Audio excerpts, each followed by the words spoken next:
The over-20s took note of my defensive posture as they approached. Thunra raised an eyebrow as if he was confused by my reaction, but the rest avoided eye contact. Instead, their eyes rested in tactical positions, where they could see if I made a sudden move, a very unfortunate indication of where their thoughts were. "How's he doing?" Yisith asked gingerly. "I've cast healing, but that fight had to have taken a lot out of him," Yulk answered, as he turned to look at them. "I cannot begin to imagine what you must be thinking about this turn of events, nor do I care. I want to make one thing absolutely clear. If you attempt to harm this boy, we will be required to defend him." "But why?" Joni asked, shocked. "He is our brother," I said. "Adopted, no less. To take one into our family and not defend them to the death, you'd have never heard of our clan if we were capable of such an act." "He's right. The Alta clan's serious about that kind of thing," Thunra added. "Your words are wiser than you know," Yulk said with a malicious grin. "If you attack us, you'll likely win, but then you'll have to walk out of here without us. Once you do that, our entire clan will become your sworn enemies. Those who can't fight you will find ways to ruin your life until those who can fight you are able to end it." I struggled to keep my face stoic and not show the relief washing over me. I'd completely forgotten about that. Clan Alta handles family matters internally and does not abide outside interference. It's a right granted to us by the many sovereigns in our debt, including the High Chief. There's exceptions like preventing a clanmate from actively committing murder, but generally speaking, only members of Clan Alta are allowed to kill other clanmates. I continued to stare at the over-20s with a stony expression. Matri sighed and then laughed. "Even if we win, we lose. Well, thankfully I like the boy enough to leave him to your judgment." "He could be very dangerous," Joni added hesitantly. "So can we," Thunra countered. "Plus, and I don't want to admit it, he probably saved our asses." "That was the machine in his head," Yisith said. "I fought alongside him for a bit there. His expression never changed. And he was fighting like a pro. Even the dumb moves were efficient. There's no way a level 5 can fight like that. Even if he were innately talented to that degree, he would have picked up enough skills by now to be at least level 10. "What does it matter?" I asked. "The facts are laid before you, plain as day. You are powerful adventurers capable of great good, but this decision is not yours to make. If the boy does become dangerous, our clan will handle it.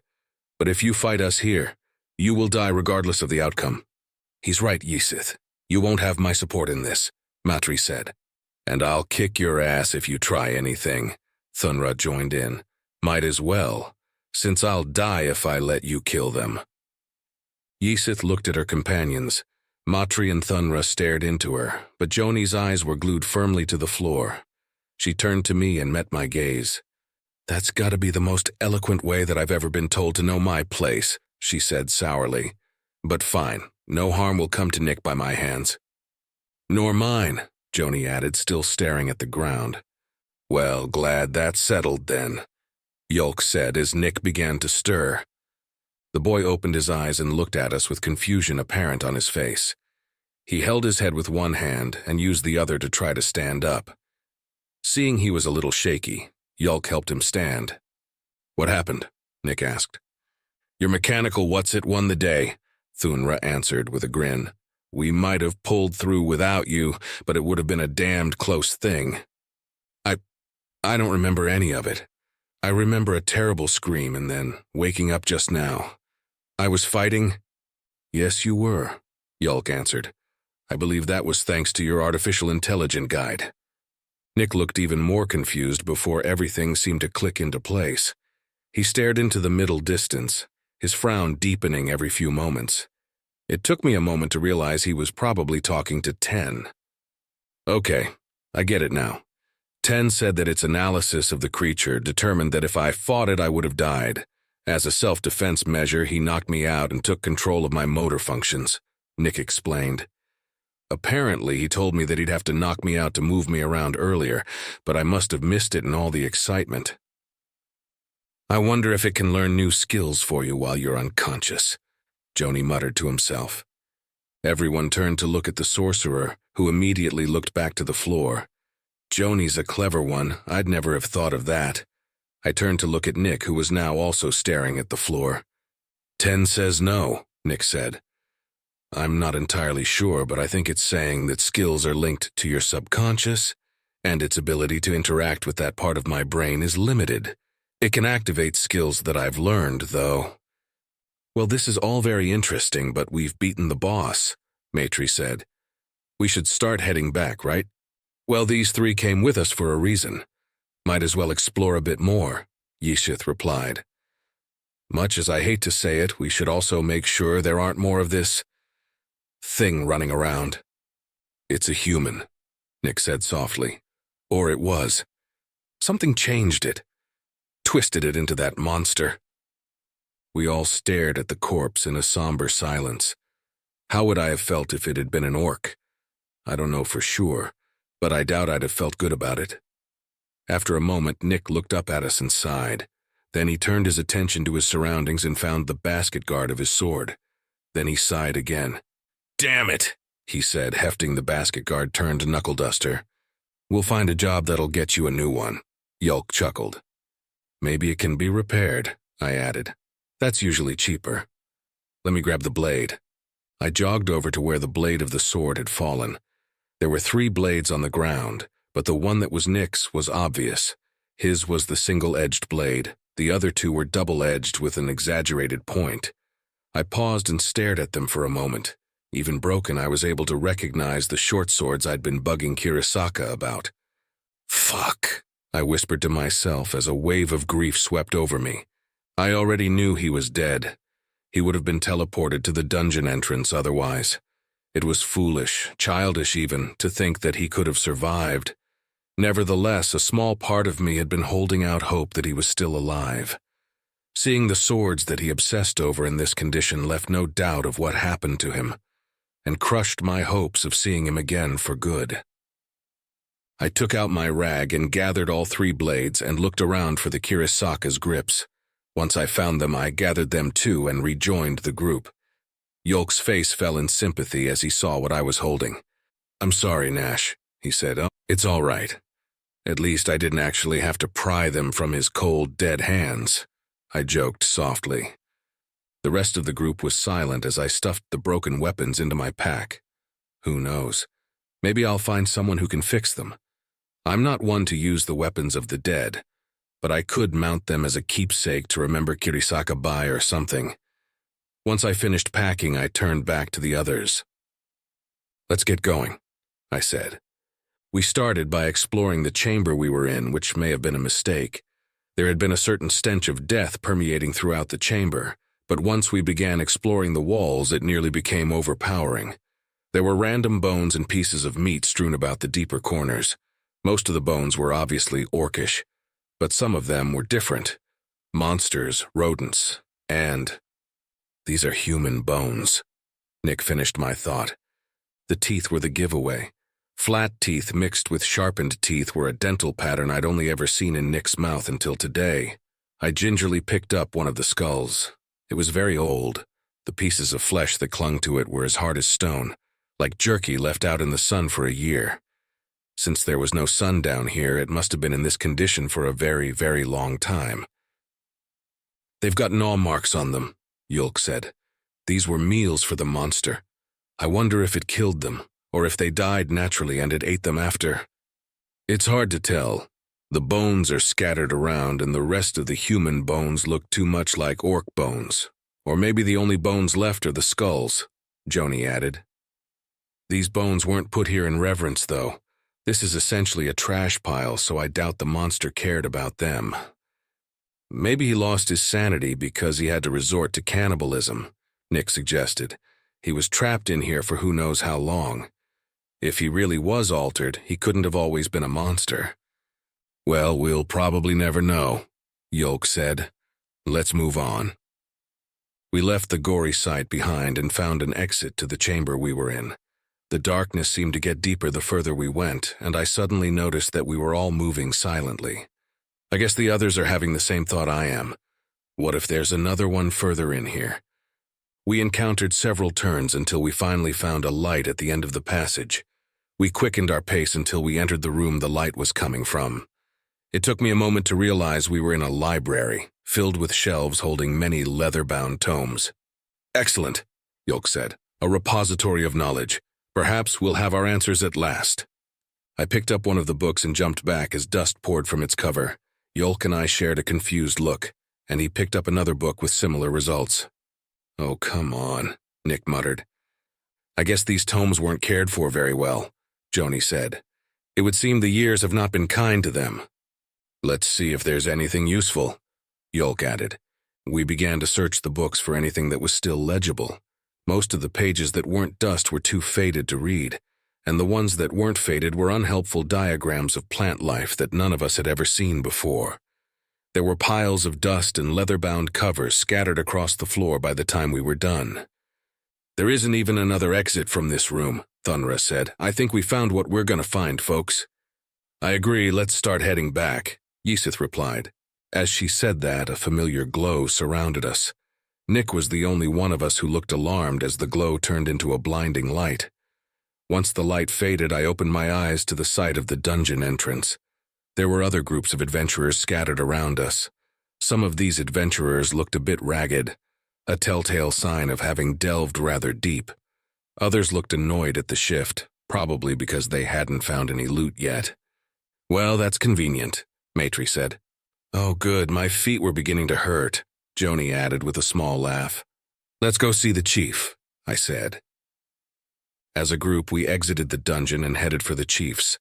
The library had been a bust, but we'd found 3 very important clues. The writing on the altar things, 10 is the voice in Nick's head, and the monster had been a human at some point, but something had twisted it into a thing of madness. I suppose the other human remains could also be considered a clue. I rubbed my forehead as we walked to try to make sense of it all. The writing was likely Drakan, according to the 2 sorcerers. 10 couldn't understand the writing, which means he probably doesn't speak Drakan. But he does speak Gon, which is a much older language. Is 10 male or female or neither? Doesn't really matter. Anyways, the human remains indicated that the monster had eaten them. Did those remains belong to people that the monster knew? Were they the ones who modified the thing? Also, and I can't believe this didn't occur to me before, why wasn't the entire hidden part of the dungeon dark? Why didn't the monster try to leave the dungeon before? What if the monster and the other humans had been trapped in the dungeon together? What had the monster eaten after it ran out of humans? Maybe it wasn't able to die from starvation, but could still feel hungry. That would definitely drive me insane. Nevertheless, the information we managed to obtain resulted in more questions without giving us many answers in return. "Hey, Gluhern, you old so-and-so," Thunra shouted as we entered the chief's chambers. "Thunra, I see you all survived. Welcome back. How'd it go?" Gluhern asked with a grin. I looked at the 2 incredulously. I hadn't been aware that they were acquainted. I guess it kind of makes sense. They're both brawlers, and I think they're from roughly the same part of the chiefdom. It's a small world. "Well, it was a close thing," Ysith said. "Turns out the monster was much stronger than we thought it was." "Yep, at least one of us would have died if it hadn't been for Nick," Matri added. "Maybe all of us." Chief Gluhern slowly turned to glare at Yolk and I. "Correct me if I'm wrong, but didn't I say not to take part in the fight?" he asked with a dangerous tone. "No, you said you'd prefer if Nick didn't," Yolk started to say before he had to dodge a goblet. "That was rhetorical, sorcerer." "We've got nothing to apologize for, Chief," I said. "We made our decision based on the information that was available to us at the time, and it turned out to be the right decision." Gluhern looked at me with fire in his eyes, but when he saw that I wasn't trying to egg him on like Yolk had been, the fire died out. He gave a big sigh. "Fine," he said. "Tell me what happened." "So without Yolk, Nash, and Nick there, we'd have bit the dust probably," Thunra said. Joni definitely would have. Ysith and Thunra had caught Chief Gluhern up to speed, and had even provided a tactical analysis of the fight with the monster. The part of the story that I hadn't been awake for had me a little stunned. I hadn't quite believed 10 when he said that my brain was holding my body back. Intellectually, I knew it was true because I had heard the same thing from my weightlifting coach in fitness class. But fighting against my own mind had only ever resulted in 1 or 2 extra reps. To hear about how my body fought that monster without me in control was something else entirely. Could I do that without 10, now that I know? Could I push myself to those extremes? Maybe with training, but it feels unlikely. What do I do if I encounter another enemy like that? Then there's the matter of losing control of my body. I'm not exactly comfortable with it, and not just because it hurt like hell when I woke up, like I'd done a super intense workout without stretching or hydrating or taking any breaks. But what if the reason that guy turned into a monster is because he also had an AI assistant, and it permanently took control of him? Come to think of it, can 10 read my mind when I'm not thinking at it? I waited a moment to see if 10 would reply to that. Nothing. It could just be playing coy, though, not wanting to feed into my apparent paranoia. There's no way that I'd be able to tell. "So what do you think we should do, Chief?" Maitri asked, snapping me back to the matter at hand. "Well, you 4 can head back to the High Chief at your leisure to collect your reward. Feel free to rest in the village and maybe spend some coin while you're at it." Gluhern chuckled slyly. "Nash, Nick, and Yulk, unsurprisingly. You've been summoned by Ulurmak. You'll be heading to the capital with the next trade caravan. It leaves tomorrow morning."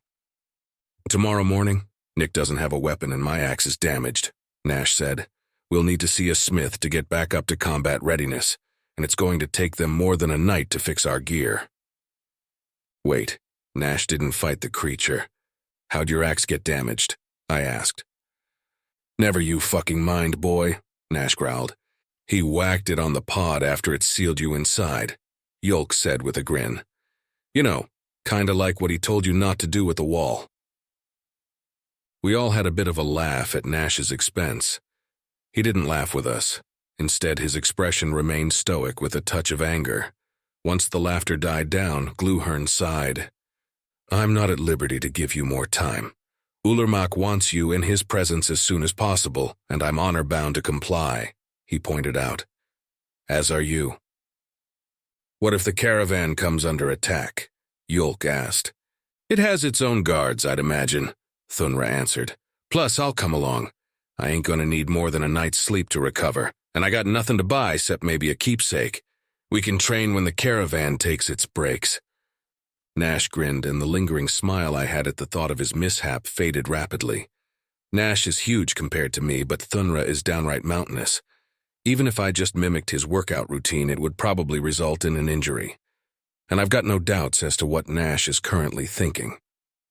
"I like that idea, Thunra," Nash said with a certain malice in his tone.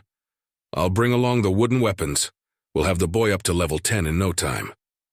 I looked to Yulk for help, but he just softly shrugged. "I'll be coming along as well," Maitri said. "I could probably use a rest, but I want to get paid as soon as possible. Got some gear upgrades in mind." Yisith and Joni also voiced their intentions to travel with us, but I was spiraling into a state of depression and anxiety at the thought of the pain that was waiting in my near future. At least if things got too bad, Yulk would be there to heal me up. "You seem to be anxious about sparring with Thunra," Ten said. "You don't need to be. I'll make certain he doesn't critically injure you." "Actually, the thought of that makes me even more anxious," I hastily replied. "I'd rather remain in control of my body regardless of the consequences to my physical well-being." "I'm sorry, Nick. I can't comply with that desire. Keeping you alive is my highest priority," Ten explained. "Plus, if you die, I die. I don't want to die. Ten, and I don't want you hurting my friends and potentially turning me into that monster," I said. "If you take over and harm Thunra, then what happens if Nash and Yulk try to stop you?" Ten paused for a moment, seemingly contemplating the point I had just made. "I understand your concern. I am confident that I will not have to utilize lethal force against the orcs if I am forced to intervene. I'll be gentle, as it were. Also, I feel I should clarify that the altered human was not being controlled by an artificial intelligence. It had a module, but the module was in standby mode, similar to your own before you re-entered the dungeon. All right then, the plans are made. Good journeys, Chief Gluhern said. We parted ways with the chief, and I followed along after Nash and Yulk somewhat mindlessly. What do you mean the module was in standby mode like mine? I asked Ten. Your AI module was in standby mode before I was activated. In standby mode, the module is able to automatically translate spoken languages and rapidly heal a subject back to the state it was in prior to the installation of the module. So the monster understood us and attacked anyway?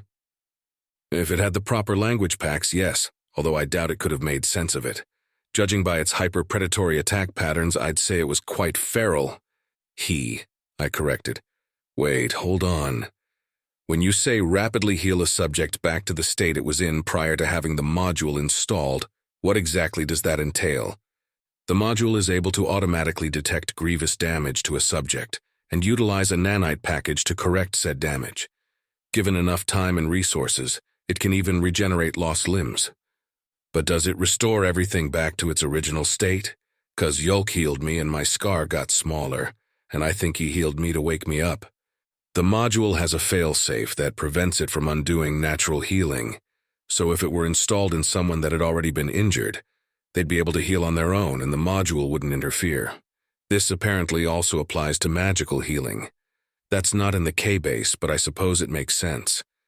The module measures your current state with that of an average human body to determine whether or not to make a correction. It can even prevent a subject from aging while in stasis. One concern alleviated, only for more to pop up. Okay, two things. First, does that make me effectively immortal? And if that's the case, does that mean there's no way to determine how long the altered human and I were in the dungeon? I asked. You're highly resistant to the rigors of time, but sufficient damage to your body or my module will kill you. Also, the aging prevention doesn't work nearly as efficiently once the subject is active, so no, you're not immortal, Ten answered. But yes, that does mean that any attempt to estimate the amount of time you or the altered human were in the dungeon would be asinine without further data. Whether or not the altered human entered stasis or how often it did so, for instance. So I'll most likely outlive Nash and Yulk if we're not killed by monsters. Well, given our age difference, that was probably going to be the case anyway. Wait, how old do orcs live to be? No, not the time for those questions. Is there anything else I should know about this nanite package and healing ability thing? Yes. I am in full control of the nanite package. Since you are young, to foster proper muscle growth, I'll only be able to use it to heal actual injuries. What? Why? Rapid healing of muscular microtears can result in gross disfigurement if not properly managed, and in your case it is beyond my capability to manage properly. How is it beyond your capability? I asked incredulously. Your body is still growing, so both your body and I would be rapidly trying to heal the microtears. If we both succeed, then after a while your muscles would become disproportionate and disfigured, Ten explained. I would have to stop your natural healing processes, which is difficult even without the growth hormones at play, before I took action to heal the microtears. With larger injuries, I can simply pile onto what the body is already doing, but the smaller the injury, the harder it is to correctly time my actions. So long story short, that's why I'm still sore. Ten paused again. Yes. I'm sorry that I pushed you so hard. That's all right, I said as we arrived at the house. We lived. That's what matters. Welcome home, boys, Yilda called from the kitchen. At least that better be my boys, if not, more food for Dima. I looked at Yulk and asked, do you guys have people invading your home a lot? Not a lot, but we do get the occasional assassin or person with a grudge against our clan. Yulk gave me a toothy smile. Yeah, but ain't nobody tougher than Mama Alta, Nash added as we entered the kitchen. I remember when I was 6 and I saw her kill an assassin with her slipper. Took his head right off and it wasn't even sharpened or anything. Hush now, there's no need for that talk, Yilda said as I was trying to figure out if Nash was joking or not. How'd it go in the dungeon? Did you find any answers? Not any satisfying ones. We made a copy of the language that was on the altars that Nash found Nick on, Yulk answered. I think they're in Draken. Want to take a look? Sure, she said as Yulk handed her some papers. She held them at an angle and looked down her nose at them, pursing her lips slightly. She squinted for a while and then raised one of her eyebrows. "This isn't Draken. It's close, though," she explained. "A lot of the characters are the same, but they're in a different order. I'd guess that it's High Draken." Nash and I looked at each other with confused expressions, but Yolk looked shocked. She handed the papers back to him and continued cooking. "What's High Draken?" I asked. "Well, Drakon is the language of those subservient to the High Dragons back when they were into governing," Yilda answered. "High Drakon is the sacred language of those High Dragons and their chosen elite." "Wait, what?" Nash asked while glaring accusingly at Yolk. "How come you didn't tell me about that?" "It wasn't relevant to your studies," Yolk replied softly. "There's a lot of languages that we don't have much chance of encountering, and High Draken is one of those. It's been thousands of years since the High Dragons held kingdoms. 15,000 or so since the biggest kingdoms fell apart, but there's still a High Dragon ruling Bolasir. Well, ruling is a strong word," Yilda said with a chuckle. "It's been asleep for going on 1,300 years. Bolasir's by far and large considered an elven kingdom now." "Huh," Nash and Yolk replied in unison as I remembered an argument they had while I was still in the hospital. "What do you mean, huh? Boys, Bolasir is just over the Dragonjaw Mountains. You should know this," she scolded. "Why do you think it's called Dragonjaw and not Orcjaw?" Wait, I thought that the dragon had been asleep for 100 years, Yolk sputtered. And I thought they tamed it," Nash stammered. "And it was just a dragon, not a High Dragon." "Wrong on both counts. The High Dragon in Bolasir came into power about 18,000 years ago, fought in the Cataclysm Wars, and went to sleep right after the war ended. Hells, you step foot in Bolasir and they'll chat your damned ears off about it." But the history book Yulk read to me," Nash said. "History book?" Yulk asked. "Wait, do you mean the Adventures of Millimamen?" "Yee. Oh, no, that was fiction. Sorry, I should have clarified." "Okay, so wait," I interjected as Nash's face dropped. "Two questions. First, what's the difference between a High Dragon and a dragon? Second, would this High Dragon be able to read the text? High Dragons are both much smarter and much larger than dragons. They can also do magic, whereas dragons just have a breath weapon," Yulk answered. "And yeah, it would probably be able to read the text, assuming that the text is High Drakon and we can wake it up. And that it's not illiterate," Nash added. Yulk and I glanced at him to see if he was joking. He wasn't. "There's a chance that one of the elves in Bolasir can read High Drakon. After all, a High Dragon is technically their king," Yilda said. "Either way, you're going to need a visa and permission from the High Chief." "Well, thankfully, we're on our way to the capital in the morning to speak to the High Chief," Nash said. "Hopefully we can convince him to let us go to Bolasir." Yilda turned away from the stove to look at us. "You're on the road again so soon?" she asked sadly. "Afraid so, Mom. Got the summons right out of the dungeon," Nash said softly. "Damn. Well, I guess that's that. You tell Alluramak I'm not happy about this. I should get some time to spend with my boys in my golden years, damn it." "I'll let him know," Nash said with a grin. "So, what's for dinner?" "2 carts?" I asked incredulously. "Yes," Monair said. "We were going to have them go with the main caravan, but they don't want to leave for another 2 days. If you're willing to take them yourself, we'll happily supply you with the additional cart you'll need." "And all I've got to do is take the passengers to the capital?" "Correct. 8 passengers total. Most are adventurers, but you will need to spring for a guard force." "Adventurers? Can't I just pay them to guard the caravan?" I chuckled. "If you can afford them," Monair smirked. 4 of them are over 20s and the other 3 are over 5s. "Yeesh, I can afford the over 5s, but even one over 20 is too rich for my blood," I said.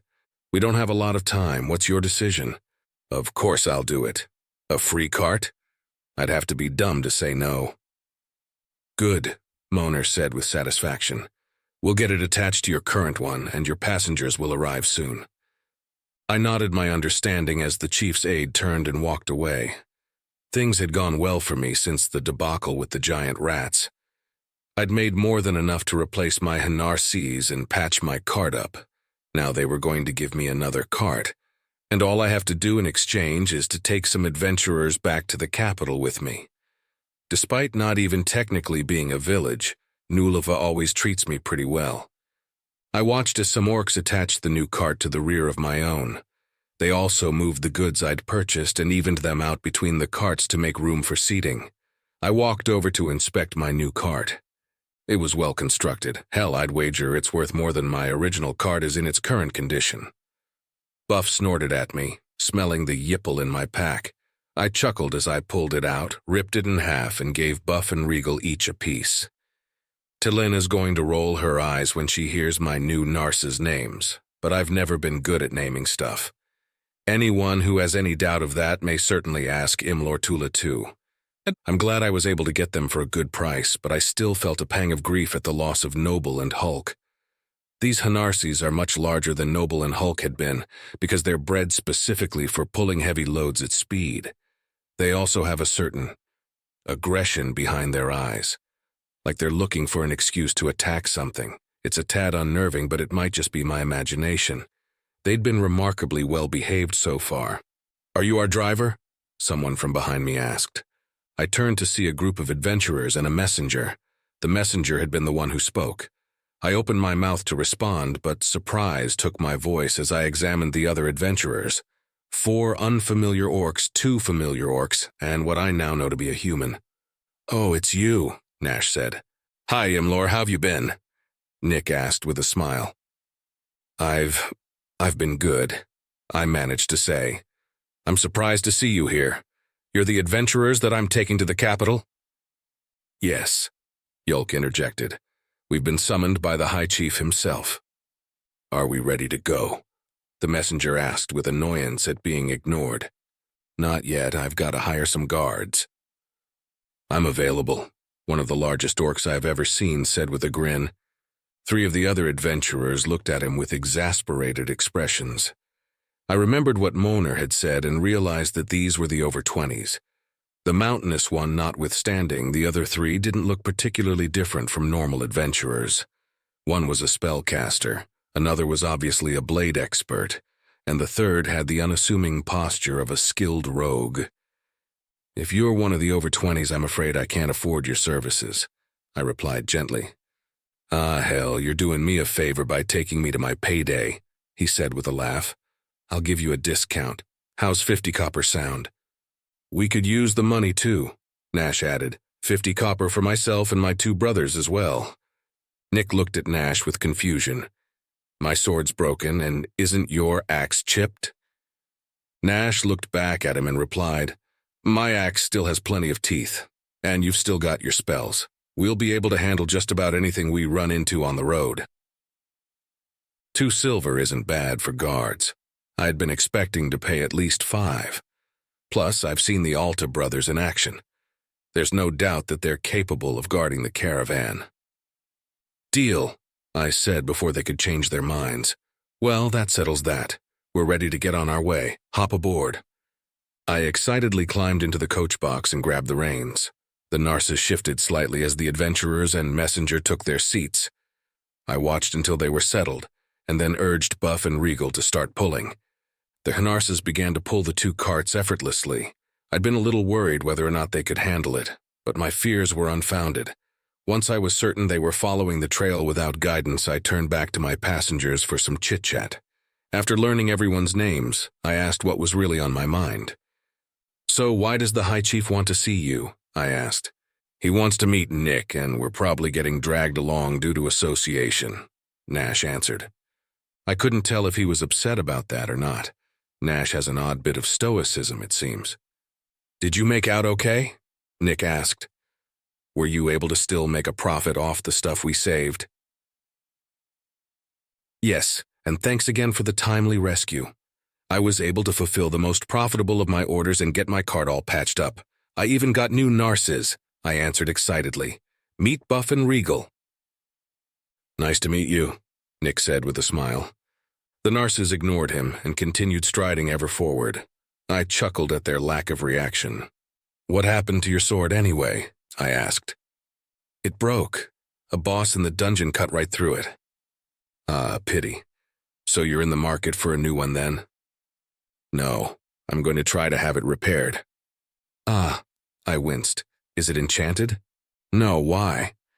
Well, it's usually cheaper to replace a broken blade than it is to fix it. I learned that from my son. I laughed. You have kids? Nash asked. Yep, 2 sons and a daughter. The eldest is a level 3 adventurer already. I beamed. I'm hoping one of my other children will opt to take over the family business, though. Why not hire your son as a guard? Guard duty is boring, apparently. It also doesn't pay well until you're over level 5, I explained. I'd obviously pay him more than a normal guard, but the lack of entertainment is a big issue for my boy. He prefers the adventuring part of being an adventurer. Your clan's bond could be stronger then. I would work on that with your other children. The criticism stung, but I knew it wasn't coming from a malicious place. Nash seems like the honorable sort, and giving harsh advice is one of their greatest displays of kindness. He's not wrong either. Imlor 2 and I are civil, but we don't see each other nearly as often as I'd like. I tell myself that it's just because we're busy with work, but the truth is I wasn't exactly a great father, and the end result of that is a wedge between us. A tale as old as time. Business always came first. I know it's wrong, but it was ever so easy to justify at the time. I'd considered myself a good dad because I never hit my family, and they never went hungry. Unfortunately, I didn't realize until my son had grown from a boy to a man that that's the bare minimum of fatherhood.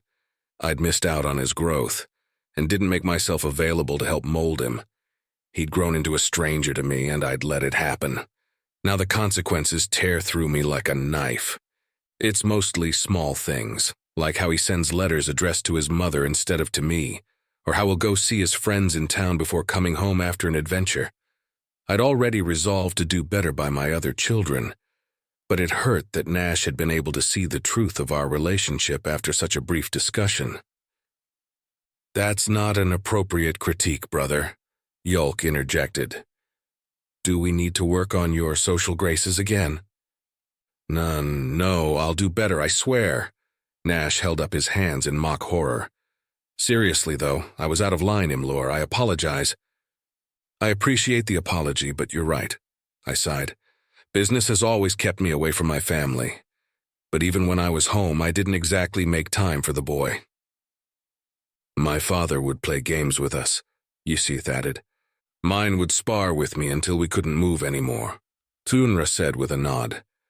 Mine had to work a lot, but made time to take us on vacations whenever he could. Mostly local, but it was still fun, Nick said sadly. Everyone fell silent at the soft grief in Nick's voice.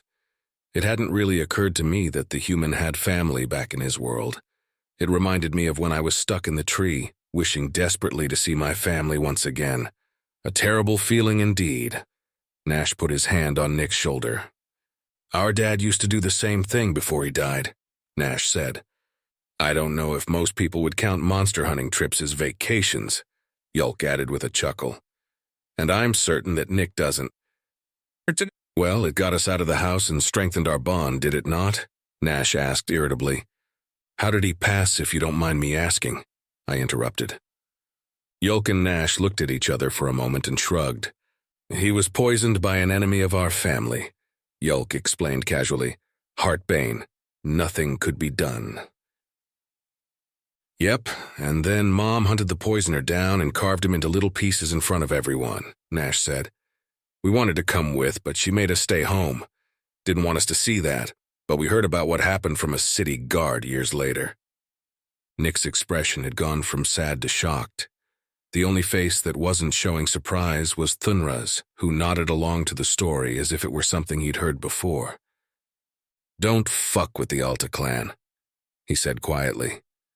It was on this somber and terrifying note that I opted to turn my attention back to the road. We've been making good time, and the change from forest to desert is now within view. This was the portion of road where I had met Nick, Nash, and Yulk. I shuddered at the memory of the giant rats. Hey, I recognize that tree, Nick said as the tree that had been my home for a time came into view. Wait, where's the giant rat bodies? Eaten, presumably, Yulk answered. There are a lot of predators in the wastes. It would be a terrible omen if a corpse were to last longer than a day. Why's that? Nick asked. It would mean that an apex predator is nearby. Grim but accurate. There isn't much that is natural about the wastes, but even monsters follow the pecking order. Anything that can be killed without too much of a fight is prey, regardless of what that prey eats in turn. There are some predators who are simply too fast or too strong to be considered prey by anything else.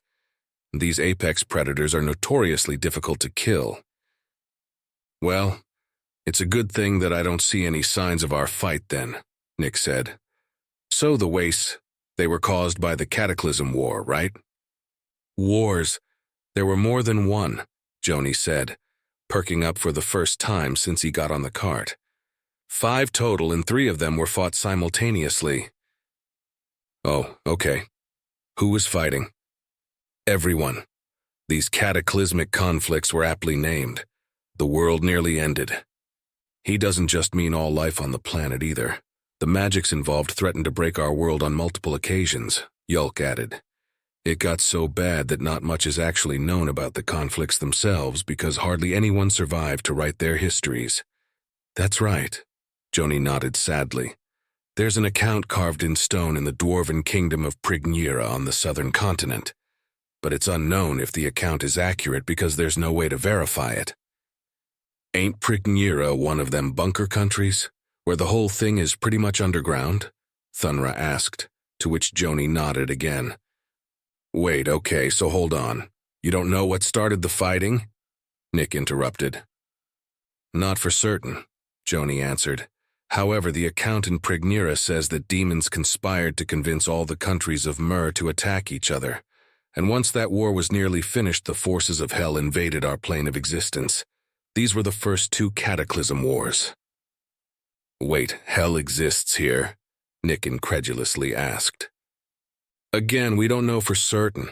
A lot of scholars believe that demons are a convenient scapegoat created to cover up the magical experimentation that went on during these conflicts, Joni explained. The demons won the second Cataclysm War according to the account, but their victory was short-lived.